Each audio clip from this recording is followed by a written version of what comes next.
Tell you what, the word I kept using on the radio, especially the second half, this was one of the more interesting, crazy types of games I've ever seen. I thought the first half, Louisiana Tech, for the most part, played very well. Forced 18 turnovers, scored 51 points. Then early in the second half, you come out, you jump up by 21, and then you just mentioned to me, it was almost like your team started playing not to lose. We were playing not to lose. We were trying to save the moment. There's no time for that. I mean, we need to be a team to learn once we got a team down is to really drive it home, really get better. You know, for the second half, we haven't put two halves together yet. But the first half, we had a great deal of energy, and down the stretch of the first half, we allowed them to get themselves going. And the three-pointer they hit going into the half, it created momentum. It created a great deal of momentum. Then we came out, we got ourselves going in the second half pretty good, and then boom, we let them back into the game. We started turning the ball over. We started going away from what we did in the first half to attack the zone in which they played.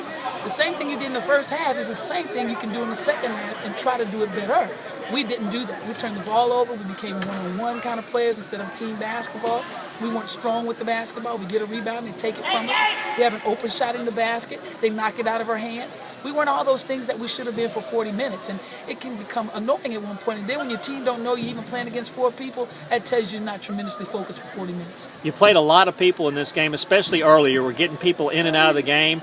You knew San Jose State only had 7 on the bench. Was kind of the philosophy, hey, let's really get after them, pressure them a lot, and try to wear them down? Well, that's exactly what we tried to do because we had our kids, putting pressure, full court pressure. So we knew that we would expend a lot of energy, and we had enough bodies to really use against them with the amount of people that they had and the amount of people that they used. So we wanted to try to use all our strength and power and speed and quickness as much as we could to try to get ourselves going. And fortunately, it worked for us in the first half. Second half, we didn't do the very same thing.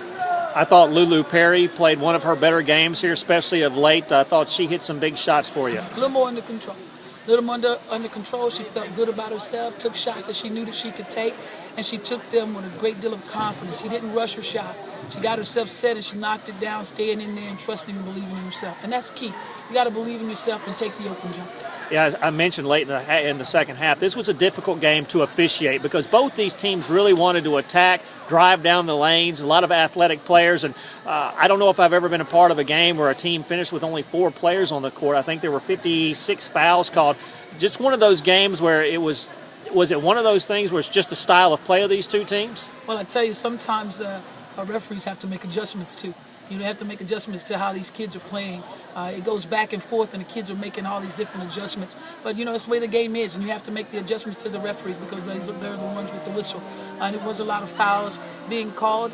We allowed them to get to that free throw line too much tonight, and it kept them in the game a lot. We just turned it over a little bit too much second half, and we weren't ball strong in the second half, and we didn't execute properly against their zone in the second half. Well, your basketball team comes up with a victory. I just mentioned to you off the air, Seattle got beat tonight, so now you're only 2 games out of first place, but you got another big one in here Saturday night. Utah State comes in here, and a lot like San Jose State, they're a team that can score a lot of points. They do it a little differently than San Jose State, but it'll be a tough matchup once again. It's going to be tough, and we're just hoping that, we just build from what we created here in this first half. We'll take the second half and learn from it.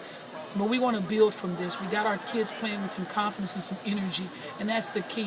We're going to take this as a positive ride tonight, and we're just going to ride with that and really praise our kids for the effort that they gave because it's something that we haven't had in a few games. And this effort that they gave, we're going to praise that, but we'll correct those little things that we need to correct. Well, congratulations on the win. Thank you so much.